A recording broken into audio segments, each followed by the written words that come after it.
since 1948, Pakistan has used illegal armed groups, terrorist organizations, as an arm of its foreign policy.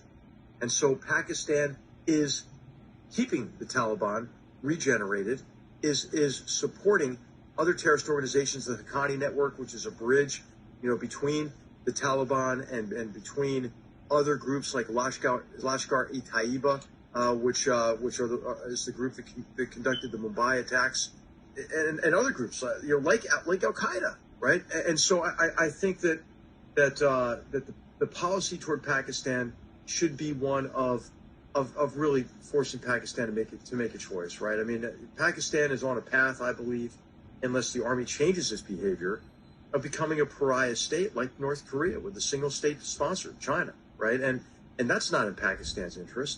And so I think it's really well past time for the Pakistani army and its intelligence arm, the Inter-Services Intelligence, the ISI, to stop the support for terrorist organizations, which, by the way, pose a huge threat to the Pakistanis. And they've suffered tremendously at the hands of terrorists who share in this ecosystem. ISIS-Khorasan, right, was drawn in large measure from Tehrik-e-Taliban Pakistan, which is the group that carried out the very heinous attack against the Pakistani Army school where they murdered school children. And I thought if there was going to be a time when Pakistan... Aziz doston, assalamu alaikum. Namaste, sat sri akal, good afternoon.